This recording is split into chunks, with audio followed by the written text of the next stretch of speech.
The following is a production of DallasCowboys.com and the Dallas Cowboys Football Club. How about them Cowboys? Yeah! Go Cowboys! Let's go, baby! Are you ready for a break? Yes. Are you ready for a break? Absolutely. Ready for a break? Yeah, and so much for that. It's time for The Break on DallasCowboys.com. We were on the break! With Nick Eatman, Brian Broaddus, Ambar Garcia, and Derek Eagleton. It is Thursday, October 13th, 2022, Season 18, Episode number 50. Welcome to another edition of The Break Live from the SWBC Mortgage Studios at the Star. We are presented by Miller Lite, the only beer of the Dallas Cowboys. And today we talk about the Philadelphia defense versus the Cowboys offense. We got lots of questions there, lots of things to discuss there. We might even get some fan questions that were left over from Tuesday about the offense. But let's start first with getting some updates on some injuries. Nick, what did we hear this morning, I guess, on Dak and where he is from his practice yesterday? I think it went well is what McCarthy said, but I mean Dak said it yesterday in the locker room as well that they were. It was a good throwing session, and he's playing with the media. I mean, he knows when the media's out there for 15 minutes. He's throwing the ball left-handed and doing all that kind of stuff. But he's doing things when they leave. He's ramping it up a little bit more. And he said that they were able to cut it loose a little bit, put some zip on the ball. He says, "I'm not going to throw it if I don't have the zip. I'm not going to throw it." So. Yeah. Sounds like it's ramping up that way. McCarthy said it went well. He'll do some more of that. Again, they're not going to rule him out, I don't think. Unless I heard something different. I don't think they're going to rule him out until they have to, but he's not playing this week. Yeah, he threw everything but the 9, which is the vertical route, and then the post. So everything else deep shots, basically. Yeah, they took the deep shots out of the game, and so they threw underneath, intermediate, stuff like that is how it all worked out. I was just laughing because it was like, you can argue they took that out a long time ago. Like that's not really that's not part of the plan. It's not part of his game. But yeah. You know what? Is that true though, Nick? You said that yesterday, and I think about a number of times I've seen him connect downfield, particularly with Michael Gallup. I don't think it's fair to say that's not a part of his game. It's a part of his game. You ask me what Cooper Rush does better than Dak, I think it would be deep ball. I think that's. Have we seen that? Yes. More than we saw with Dak? Mm-hmm. I don't think so. Okay. I don't think so either. No, I don't think so. Okay. Not as often. Because I just think that the way they've been playing with Cooper Rush is a little bit more conservative in that aspect where they're not giving him those many opportunities. But that is a conservative throw. Honestly, it is. Be told, it's a conservative throw for the way Cooper Rush throws it. I think he throws the ball more down the field, even when he plays in the preseason games, because that's what we have to go off of. I think he feels more comfortable throwing it, especially to the right. His right side, I think he feels comfortable doing that more than some of the other guys than Dak does. Yeah, I think it's fair to maybe say that's a comfortable throw for him. I don't know that we've seen evidence that he connects on that any more frequently than Dak does. That's my point. So if you're looking at the results, I don't think that this is necessarily a thing where you say Cooper Rush is a better deep ball thrower from the standpoint of the results than Dak. Well, the thing is, though, with Cooper Rush, they will get max protection, throw that ball down the field. True. That's the thing. I think if you want to do it, they've done it occasionally with Dak, but not to the point with Cooper Rush. Cooper Rush has done it far more. And I think a lot of it has to do with Michael Gallup, the game the other day. They got in a situation where they were getting pass interference called too. Mm-hmm. I think that's these coaches have got to figure out, and a lot of them do, when you have games where officials are going to call things certain ways. The Raider game last year was a great example of like, if I'm just throwing the deep ball because the officials are going to call pass interference every time. Yeah. And you got a situation the other day where Gallup was able to get down the field, and it was either going to be pass interference on the commander's corner, or it was going to be a catch. Mm-hmm. So I think that, to me, there needs to be that plan in the game. It's like, hey, let's take a deep shot here. Let's see what I think Dak needs more of that. Mm-hmm. I think that, to me, that's. I see it as part of his game, but I think it's something that they could probably take a little bit better advantage of. Mm-hmm. If you're one of those numbers nerds, I think he was 5th in the league last year in deep ball throws. Mm-hmm. So to me, take some shots, go for it. If you want to do that, but they need to do it more. I like what Nick's saying about the situation, about how he throws it, but take more shots at it. Don't just think everything underneath and intermediate with him. I am dying to know, after this game, win or lose, how the whole narrative starts changing on how soon you get Dak back in or how a little bit more longer it takes to heal that It's not win finger. or lose, though. It's not win or lose. You don't think so? No. No, there's two completely different narratives based off win or lose, I think. Well, that's the I point. think she's saying that's. I think That's that's Just exactly want what to I see said. what happens. Yeah. Because did you hear Troy? Yeah, He Aikman. throws wood right on the fire this morning, Mm-hmm. like Cowboys going win in Philly. I think you got to start talking about whether you really want to bring Dak back. Like it's just this thing is taking on a whole life of its own, in my opinion. That I just don't see. I don't get it. But Yeah, I mean, that's Jerry Jones came out several weeks ago and says he wants a quarterback controversy. Yeah. You go out and win Philadelphia, you got your quarterback controversy. I know one thing doing radio every day on 105.3 that there are people that absolutely want to see this thing play out with Cooper Rush. And there's the people on the Dak end of it, they're terrified that he's going to win this game. That it's that divided on these folks. And and it's they've made the decision as a front office, and as critical as I've been of the front office, they have done a lot of things the right way. And if they bring Dak Prescott back, I'm not betting against them now, because everything they seem to do has come up aces for them. It's worked out. Hey, don't worry about the receivers. Don't worry about the offensive line. Don't worry about this. Don't worry about that. All those questions that we had, it seems like that their decisions are actually been the right decisions. So I'm it's not me to sit here and say, that it'd be, I think that they could do more with Dak at quarterback, but you need to see Dak do more and win games. yeah. That's where this argument is. You mentioned the receivers, and that led me to think, do you guys feel that, because we always talk about how Dak needs help around him. Most quarterbacks do. Okay, we get that point. But he does need that kind of help. We know the improvements that the O-line has had, and they're doing good. But as far as the receivers and the rest of the group, you can throw in their running backs as well. Do you feel that everybody else is doing enough to what Dak would need? And this is a weird question because you're seeing it with what they're giving Cooper Rush. But when you get Dak back in, are everybody else doing enough to cater to him? Well, right now, in my opinion, catering to him or catering to any quarterback on this team is about the defense. It's not absolutely about the receivers. yeah. It's not about the tight ends. Yeah. It's not about the offensive line. It is, in my opinion, about this defense. That's the other reason why I have a hard time with the whole Cooper Rush conversation, is because he is playing with, right now, in my opinion, one of the best, if not the best, defenses in the National Football League. Mm-hmm. And doing that affords you a lot of if you have a team where you're like, punting is a good thing, you're doing like that means that the defense is what you rely on. So for me, I don't think it's not about the receivers. It's not about all that other stuff. It's about the defense. As long as the defense keeps playing, you can keep winning. But you need. Is it going to be clear you need this to week? Start scoring more points at one That's what I point. was going to ask. Is this the weekend where all of a sudden that 10 offensive points are not going to be enough? Yeah. Probably. I mean, yeah, it seems that way. We'll see what's going to bend. I mean, we'll see if the Cowboys defense is really, really that good and that dynamic, but we're going to get into it as well. Like, the Eagles are winning with defense as well. Yeah. I mean, the Eagles deep, yes, they are. Their defense but look at their playing. offensive numbers. Their offensive numbers up there as well. Right, but they're winning with defense though. Defense. I mean, look at what they're. I mean, they did not in the Detroit game, but all the other games they've won, their defense is playing lights out. I'm just saying this isn't. You can't just make the claim that the Cowboys have the best defense on the field in this game. I mean, I think the Eagles' defense is just as good. Their stats are good, and the reason why they're 5-0 is because their offense is dynamic as well. Mm-hmm. It's kind of what you hope Dallas's offense would be with a really good defense. Right. That the ability to score some points, and then that's that. I just go back to when, and I was working in Green Bay way back in the day when you played the Cowboys, the Super Bowl Cowboys.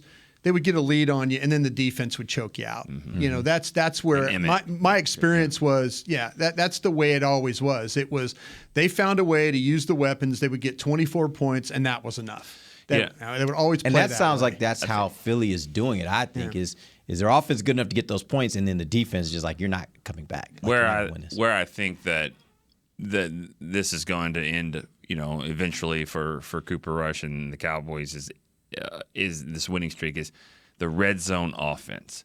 And yes, there's things that I think that Cooper does just as well, if not somewhat better than Dak. But there's some things that Dak obviously does better, and that to me is pocket presence and awareness and red zone and the ability to RPOs and ability to run in touchdowns. I don't see that happening from the 6-yard line of Cooper Rush running it in. Dak can do that, and I think red zone struggles are going to be an issue if you can't run the ball and have a quarterback, because Jalen Hurts certainly does. Yeah. And I'm not saying Dak would be Hurts, but Dak can do more of that, and I think when you get down there, it's going to be harder to score.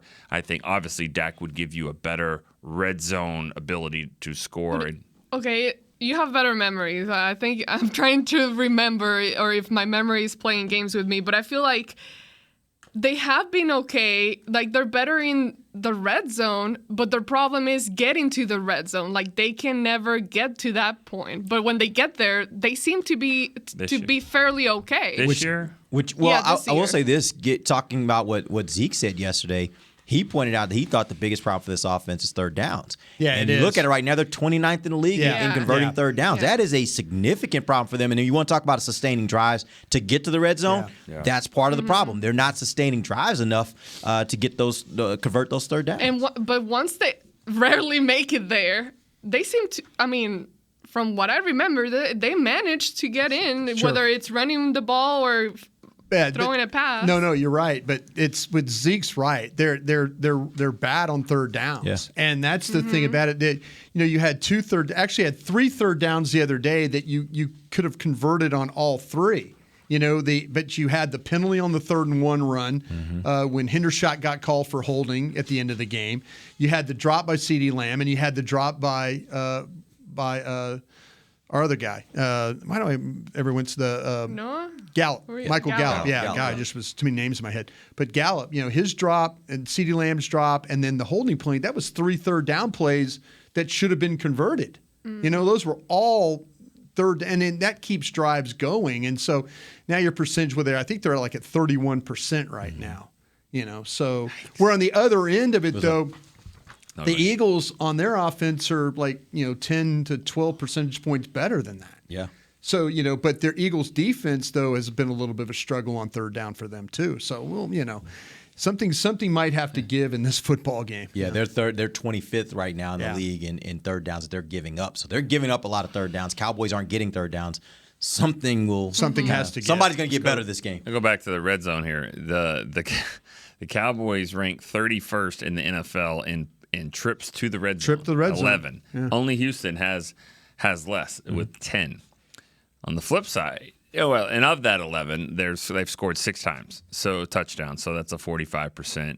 That ranks them 26. But trips to the red zone only 11, which is the problem getting there. Yeah. Now they have a couple long runs and stuff like that, but for the most part, that's been a challenge. But on the flip side, they've only allowed teams in there 9 times, which is by far the best in the league. So so their defense is really, really good in the red zone. Their offense, not so much. Once again, you're winning with defense. Yeah, this offense is actually, if this offense was playing, that, but the point is if you take this offense run by Cooper Rush and you put it with the defense from last year, the Cowboys are probably a 1 or 2 win team right now. That's probably where they are. With you. And so and I keep making the point because I'm making the point that let's hold off on trying to say that you need to just keep Cooper Rush in there, because there is going to come a game, because it happens every year, where even if you have a great defense, they're going to have a rough matchup or they're going to have a rough game, and you're going to need the offense to step up. And I'm with you. I'm ready to see Dak. I'm ready to see him back in the lineup, but I'm going to stick with it. I mean, lose a game, Cooper Rush. I mean, quit being stubborn. Lose the game. Quit being selfish and keep winning these games. I mean, it's his fault. It's not anyone else's fault. Is he winning these games, though? Like, that's the problem. He's not winning these games. But we sat here for years, and I had Dave and you talking about Dak's 400-yard games with an L, like all these stats he's putting out and all that. So I'm just saying it's a tough balance, because we've seen these fourth quarter magical games that didn't end up well, but it's like, man, he sure was with what kind of defense? Right. And I That's said my point. What kind I of said it defense? yesterday. He's never played with this kind of Right, yeah. defense, so it will be great. But again, it's just the superstition in me. I'm not pulling I wouldn't, but I'm not the decision I mean, maker. how much would you say the defense improved from week 1 versus the rest of? He had this defense in week 1. Yeah, but they weren't. They held. They're not as good Tampa. against goats. They're not. They're not good against Brady. And let's also be clear: has that been the best offense this team has played this year? I would say so. So maybe what we find out is when you're playing So maybe when you're playing that caliber team, maybe your offense is really gonna have to score more points. And by the way, you're playing. Maybe that may have been the best defense that you played this year too. I think the point you made yesterday, and I actually stole it and used it on the radio yesterday. You're welcome. Was the one about where you put all the rankings for the offensive lines that they played. When you start saying Rams 31, the Commanders 30, you start going through and because I asked my guys were like, you got to run the ball, you got to, and I go, you think this team's pass rush is any good? And they're like, oh God, it's the best in the league. Okay, here, let me run off who all they're playing against. You brought and then a proud point. Gavin immediately went to break. When we went right to break. We're not talking about it's because the argument was about how they winning these games, they doing this, that. And I'm like, okay, and I go, and I gave you credit. I actually did. I said Derek Eagleton brought this up on the show that I was with, and it's sometimes, but it's not a small sample size. There's things that you're looking at right now, and you're going like, okay, is this what we're going to see the rest of the year? Remember last year, 8 weeks in the season, we were all talking about Kellen Moore being the next head coach somewhere. We were all worried about losing Kellen Moore because how good the offense was. And then 8 weeks later, we were all trying to get rid of Kellen Moore. You just hope this isn't the flip of all of a sudden, the Philadelphia showed you how to attack the Dallas defense. That kind of thing. God, if that happens, I don't know what I'm going to do. Do you have where I forgot? But where does Philly rank on O-line? 18. As far as these are sacks, we're talking about sacks allowed. Sacks allowed. They're Yeah, 18th. yeah. Their 18th. Their offensive line. So it's not great, but they're around banged middle up. of the league. But they're banged up. They're banged up. And they played some teams, the Cowboys, where they've taken advantage of offensive lines. They've done, and that's something that in the past they never did. They never took advantage of a compromised offensive line. And let's also be clear. I personally think the model of how you beat this defense is already out there. Teams just haven't been able to get them in that situation enough. They are not a good run defense. They are toward the bottom part of the league when it comes to run defense. You get them in a situation where you get a lead on them, and now you can effectively run the ball and you don't have to panic and get away from your run. That's a way to get at this defense, I think. And this is why this game, I think, is pivotal, because it is a team that has that balance. Like you were saying, Nick, this is a really good defense. It's a good offense, too. Yeah. They can score maybe more points than what you've seen so far and be able to stick with their run game. So you're saying take the ball if you win the toss? No. I'm deferring. I'm always deferring. Let me ask you this, because we were trying to figure out, though, and I'll ask you guys this question. We were trying to figure out if you could trade for something. Don't tell me a player. Just tell me a position. Tell me a position right now that you would trade for to help this team going forward. Because my guys all were saying defensive tackle. And I said, whoa, wait. It's not the inside runs. It's the perimeter stuff. Yeah. And so I went into this long, how I talk, I'm like waving my hands like Brad Sham talking, and that kind of thing. And so I'm trying to say, no, wait a minute. How about the safety? How about the forced corner? How about the defensive end?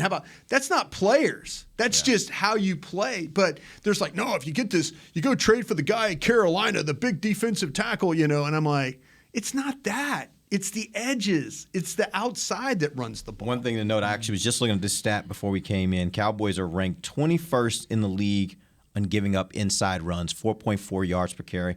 They are ranked 20th, giving up 5.1 yards per carry on outside runs. So they have been equally bad on both. Okay. They're not great, but here's the thing. It seems like to me they get killed on the perimeter more than they get killed inside. Right. No, and I agree with you. I agree with you. Fournette. But I don't think it's necessarily about personnel. I think these are scheme induced. Like what I mean by that is I think you got a very aggressive defense. They are going at the quarterback, and I think they get gashed sometimes. I think that because there are times in games when opponents want to run the ball And Cowboys are not having it. And I think it's because they basically are in those situations of the game. They're like, all right, let's lock down on the run. We're not rushing the passer in the same way. We are locking down the run. So I think they have the personnel. If you gave me that choice of what player I want, it ain't even on the defensive side of the ball. I'm good with my personnel there. Keep with what we got, figure out, and I trust Dan Quinn to figure it out. I think there are a number of places on the offense where you say, well, we could be a little better here, and maybe that gives us a little more. All right, we're going to take our first break. When we come back, we're going to jump in Philly defense versus Dallas offense. We'll be right back. DallasCowboys.com radio. Todd thought it would be secure to jog in the cheetah savanna. Todd believed the big cat repellent he bought online was reliable. And now, Todd is trying to be faster than this cheetah that can run 80 miles per hour. But the good news is, Todd has AT&T 5G that is fast, reliable, and secure. And he learned the best thing to do is stop running and toss her the backpack with the beef stew. AT&T 5G. Fast, reliable, secure. It's not complicated. 5G requires compatible plan and device. 5G may not be available in your area. See att.com/5G for you for details. What do you call a group of grown men and women with their faces painted silver and blue who get together every week to share a 3-hour-long ritual of jumping, singing, and toasting Miller Lite in 10-gallon hats while yelling, "How about them Cowboys?" You call it Miller Time in Dallas. Here's to the Cowboys. Here's to the original light beer. It's Miller Time. Celebrate responsibly. 2021 Miller Brewing Company, Fort Worth, Texas. Want to use what the pros use? How about the official men's skincare brand of the Dallas Cowboys, Jack Black? Right now you can get the Jack Black Starter, a curated collection of Cowboys locker room favorites for just $10 with free shipping. The starter includes 4 Jack Black skincare favorites plus a full-sized intense therapy lip balm. Go to getjackblack.com/Cowboys and use the code word TEAMJB. That's getjackblack.com/Cowboys. The Jack Black Starter, $10, free shipping. When you build, you start with the foundation. And home ownership is a foundation of a stable future. The Bank of America Community Homeownership Commitment has helped over 34,000 people lay the groundwork so far, with up to $10,000 towards your down payment or 3% of the purchase price, whichever is less. The satisfaction of owning your own place can become a reality. Visit bankofamerica.com/homeowner to learn more. What would you like the power to do? Bank of America NA, Equal Housing Lender. Credit and collateral is subject to approval. Restrictions apply. This is not a commitment to lend. Back to the break. Get the ultimate fan experience. For the ultimate Cowboys fan, join Dallas Cowboys United, presented by Globe Life, starting at just $20. Join now. Get your fan pack, exclusive benefits, and more. Visit DallasCowboys.com/United for details and to join today. Welcome back. Second segment of the break, live from the SWBC Mortgage Studios at the Star. Let's jump in. Philadelphia defense versus Dallas offense. Brian, what's the best thing they do? I think it starts with really the front seven. When you look at them, they've got a really nice rotation, much like the Cowboys do with their guys. Josh Sweat's playing well. Fletcher Cox, we know him from days gone by. Mm-hmm. Hargrave at the defensive tackle, him and Jordan Davis have been kind of rotating there. Brandon Graham is every time I want to throw dirt on Brandon Graham, he comes back with a sack or 3, that kind of thing. But yeah, they've done a really nice job, and Hassan Reddick as well. So it's really about up front. It's about the pressure that they're able to get. They do a good job of their physical. Handling blocks, getting off blocks, getting up the field, being disruptive. I think that their secondary is the one that you could I know it's James Bradbury and Darius Slay and guys like that. I think Gardner Johnson, their nickel, or really their safety, I think that's a little bit of a liability for them as a tackler. So to me, when they play zone coverage, they get in trouble. There's a lot of routes that you see in front, and Arizona, I thought, did a really nice job of sitting down in zones and attacking that, and Kyler Murray was able to find his guys. So, when you got to take advantage of that, if they're going to play zone coverage on you. This is a team also too that likes to hold in the secondary, and this week, when you look at the officials, it's going to be whether you get those holding calls in this game, and because they're a very grabby group. And, that can kind of swing a game one way or another. So it's John Hussey is the official in this game. And Hussey's crew calls the second most pass interference penalties in the league. And so, but that's something to keep an eye on right there, because Slay likes to hold, Bradbury likes to hold. And when they get the opportunity, Maddox has been injured for them, so he hasn't been a factor in this thing as like the nickel. But I think going back to it, Derek, guys, it starts really up front with these guys. How many games, or did you see other games than Arizona? Because what I wonder is when you face Kyler Murray, you're worried about that kind of dynamic. Do you play it differently? Then they're not going to be worried as much about Cooper Rush. Do you think they play the zone as much in other teams, or maybe just that one? I just think that there was a good balance. It's a great question. I think there was a pretty good balance of that. When you see they get in man, they like to play man coverage when they get into their nickel stuff on a third down, and then they'll play the zone stuff. Seems to be, I think they're a little scared about the speed on the outside or lack of. When they get guys, they don't want to just get up on somebody and get run by.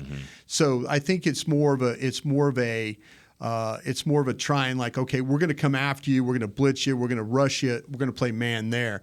But I saw a lot more zone than I did, with the man-to-man stuff.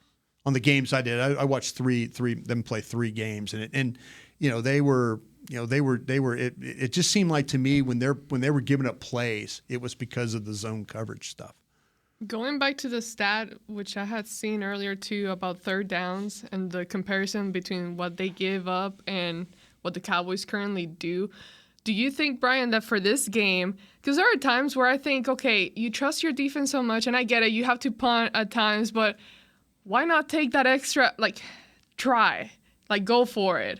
So do you think maybe this is a time where we'll see them kind of going for it a little more than what they're used to, just to give it a try and see if they are successful? I think you have 2 coaches, and I would call McCarthy pretty aggressive with what he does too. When he goes back to when you go back to the look at what he's done going forward on his own end of the field. I think, and I know that Sirianni, their coach, he's a go for it guy from the jump. So yeah, it's just going to be one of those games where I think both teams have the ability, and especially that when I watched Philadelphia on tape, it just seemed like that they're always going for it on fourth down, no matter where they are on the field. Not as bad as what the Chargers do. Chargers are on their own 18-yard line and they go for it on fourth down because that's what they do. Yeah. But this guy is very, very aggressive that way, and then McCarthy has proven, though, the last couple of times that they've been out, those fourth downs that they've had, whether on his end or the other end, that he's more willing to go for it. So I think this is a game that you got to go out there and you have to be aggressive in. People are probably feeling like that the Cowboys are not going to win this game with Cooper Rush at quarterback. They're going to, and he might have to take some chances to get some points too. 3 points, kicking field goals might not be enough in this game. Having to find a way to get touchdowns, that's probably the path that he's going to need to take. You look at Philadelphia's rush defense, and it's been a weird mix. There's some games they've given up a lot. There's some games they've been very stingy. They're bad against the Lions. They're averaging 103 yards per game that they allow. Against the Lions, they gave up 181 yards on the ground, which is huge. 124 against Arizona. What did Arizona and Detroit do specifically that made them more successful against the run than some of the other opponents? Yeah, I think the thing that when Detroit just took the ball right at them too, and they were able to it was one of those things when you play the first game, it's the first game of the year, so you always worry about conditioning and things like that. When it comes to how your team's going to play, were they ready? Were they prepared? Did they have the rotations and stuff like that? I think Detroit was just more physical and this could be a very physical front. But what they're also in a situation in right now is where, their linebackers, when you get past that first level, I've seen some problems with their linebackers too. Whether it was T.J. Edwards, he's as a Mike linebacker. Hassan Reddick is listed as a Sam linebacker, but he's more of a rusher. So people that were able to kind of break that first wave and then there's the stuff with, this is a very aggressive defense, so you get guys that you take them one way and then bring the ball back the other with the pulls and the traps and things like that. So that's kind of what I thought Detroit was just more physical running the football. Arizona, again, the stuff with the quarterback makes a lot of difference for them too. Yeah, it's interesting. You mentioned Hassan Reddick. He leads their team with 4.5 sacks. He's a linebacker, which signifies to me they must be blitzing quite a bit. That being said, how much do they blitz, and where does he typically line up if there is a beat on that, on where you can expect I noticed to come? he plays on a lot of it on the offensive right side. Okay. So he's going to be on the defensive left is what's going to happen. Josh Sweat generally plays the other side. with that rush. So if you're gonna see Reddick, he's the moving around part. I every time I looked at it, I'd say, okay, where is he going to be? It was off that right tackle spot is where he's going to come from. How comfortable you feel with that? I mean, still over there, they give him a little help, I would assume, but how do you feel? How comfortable do you guys feel with that? And you've talked, Nick, a lot about Tony Pollard, and the reason why Tony Pollard doesn't get on the field as much as everybody wants to see him is because of blitz pickup. Yeah, I thought he missed one the other day with Ramsey coming off the edge. I don't think he saw it right away. He kind of went inside of the guard, and I just didn't think he saw it at all. Now that would have been quite a collision if he did, because Ramsey's screaming off the edge there, but that's what he's supposed to do. He's a willing blocker. He just you just got to be alert, and you also have to be big enough to do it. That's one of his issues.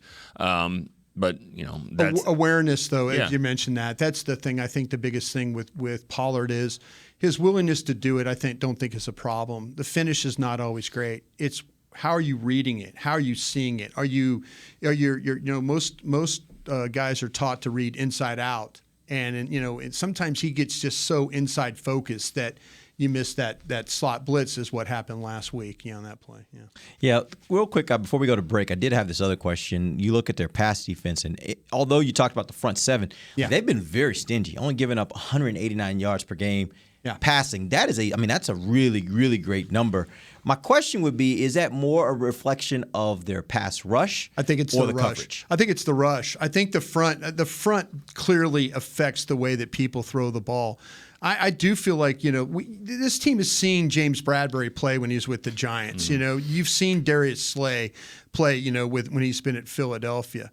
But like you say, with this Gardner Johnson that they traded for from New Orleans, I don't think he's been as good. And so to me, these guys hold. I mentioned that because of the flag. They hold a lot. They're in position because they're holding. And I'll be interested to see if the officials, like I say, call this in a way that they allow them to get away with it. If they do allow them to get away with it, then that's where you limit the yards. But to me, there's a lot of times where this group could have been called for. I was watching the Arizona game, and just the way Darius Slay, inside breaking route, he's grabbing guys' arms, pulling the guy's arm, down, and it's not a call. And you're like going, oh, okay, well, but to their credit, they haven't been called for it. We'll see if this crew does call it, though, this week. All right, let's head to our final break. When we come back, we have some questions from some fans about this upcoming matchup, Cowboys offense versus the Eagles defense. Do it when we come right back. DallasCowboys.com radio. The season is finally here. For months, we've been gearing up to win. Now it's time for the team that performs on any field, United Ag and Turf. With John Deere Zero Turns for mowing, compact tractors for loading, mini excavators for digging, Gator utility vehicles for hauling, implements for grading, hay tools for baling. United Ag and Turf, for winning. The official Ag and Turf equipment supplier of the Dallas Cowboys. Visit UnitedAgAndTurf.com for more. Todd thought it would be secure to jog in the cheetah savanna. Todd believed the big cat repellent he bought online was reliable. And now, Todd is trying to be faster than this cheetah that can run 80 miles per hour. But the good news is, Todd has AT&T 5G that is fast, reliable, and secure. And he learned the best thing to do is stop running and toss her the backpack with the beef stew. AT&T 5G. Fast, reliable, secure. It's not complicated. 5G requires compatible plan and device. 5G may not be available in your area. See att.com/5G for you for details. This week! Did you get to work on time? Yeah, but I just realized it's Sunday. Little Sweet says head on home. Dr. Pepper's on its way. So sweet, unique. Baby, there's nothing better. I bet you've probably done something that deserves a Dr. Pepper. Did you invest your nest egg in an NFT? Yeah, and I don't even know what that is. It's a non-fungible token. Everyone's done something that deserves a Dr. Pepper. When you build, you start with the foundation. And home ownership is a foundation of a stable future.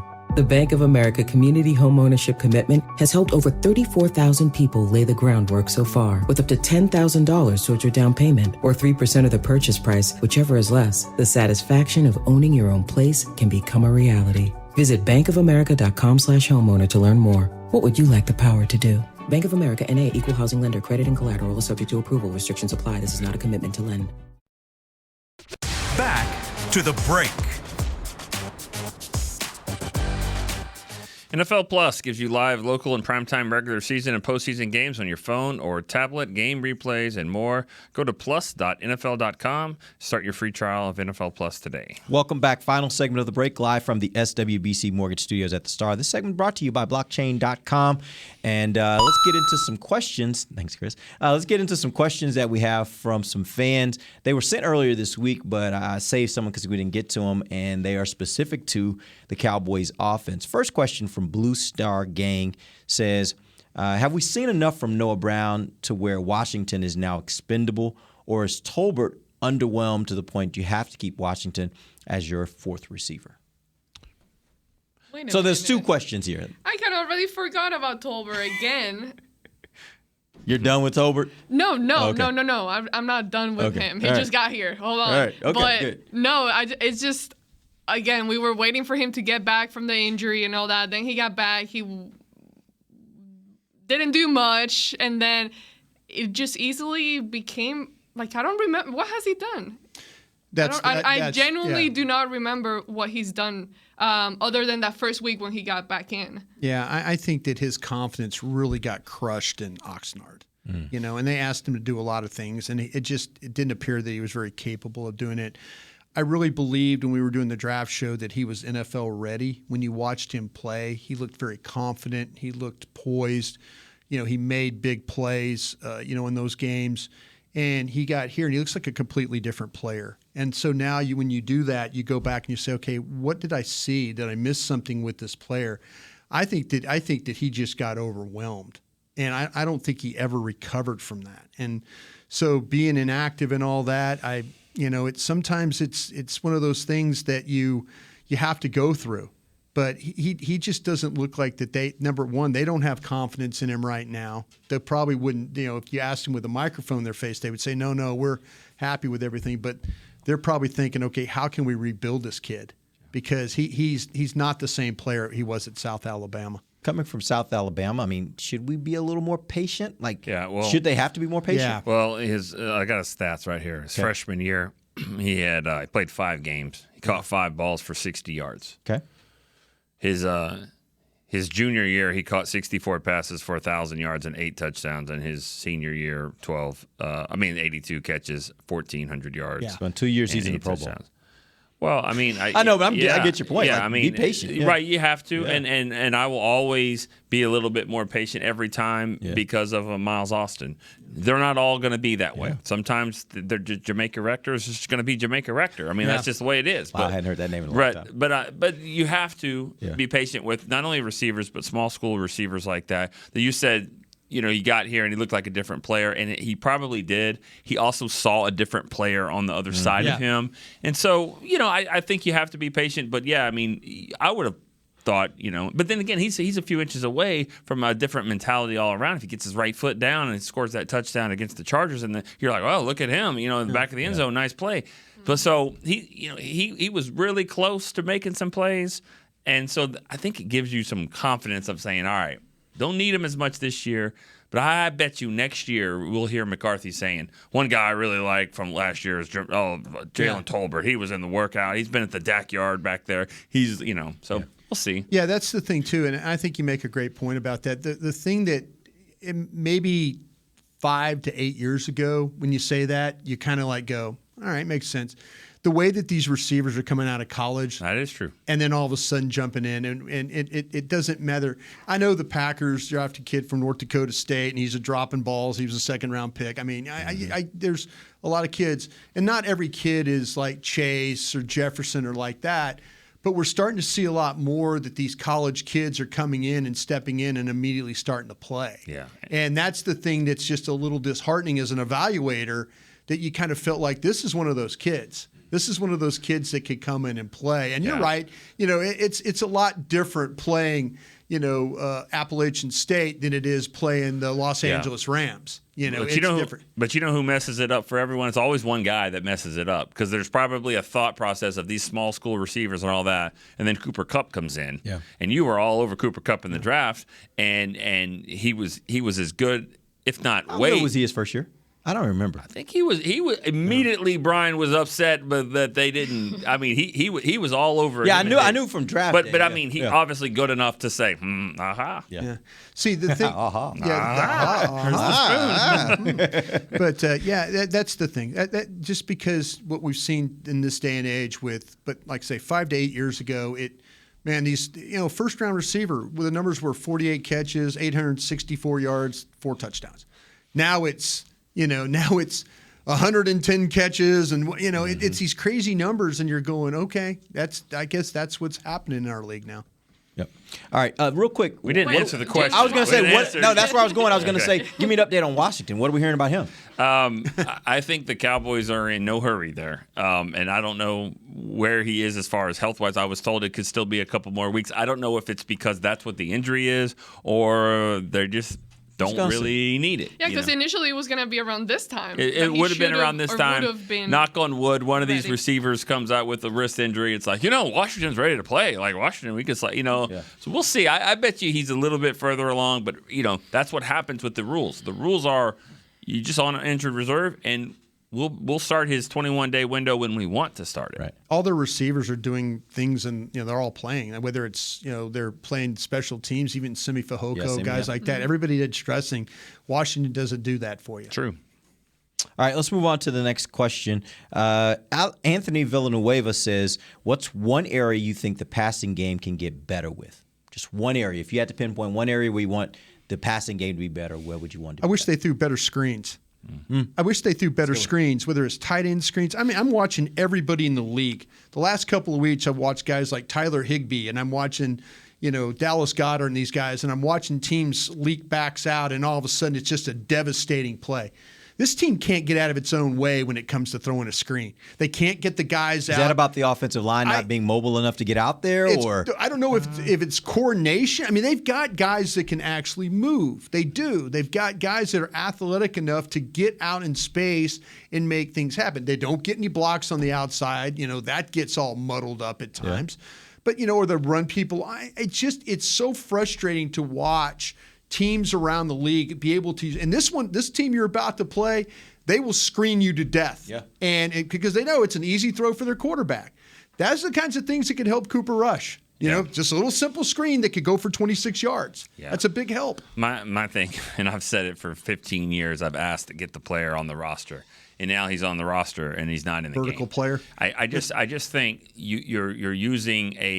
you're wasting a dynamic player in Turpin. You don't have to give him the football. Maybe once in a while, but use him on a screen, on a reverse, even if he doesn't get it. Just give it to him one time around the corner, see what happens if he gets 5-6 yards. But you could fake it to him 3 more times the rest of the game. And I just think they're not using that. If you don't trust him as a blocker, well, that's fine. But he can have a role that can scare the crap out of some teams on the back end. And I'm kind of surprised they haven't done more of that with a backup quarterback in games where you can't really get your offense going. You would think in those kind of situations, that's where you think you see teams doing more wildcat or reverses or things that just kind of force a defense to respect different things because you need to give your quarterback a little help. And basically the only help they're giving him, as you said, Brian, is really giving max protect. Yeah. They'll max protect and let him throw a ball, but that's all they're doing. Other than that, they're just like, hey, we're okay if we do 3 and out. Like, we're just going to punt the ball and trust our defense. Right.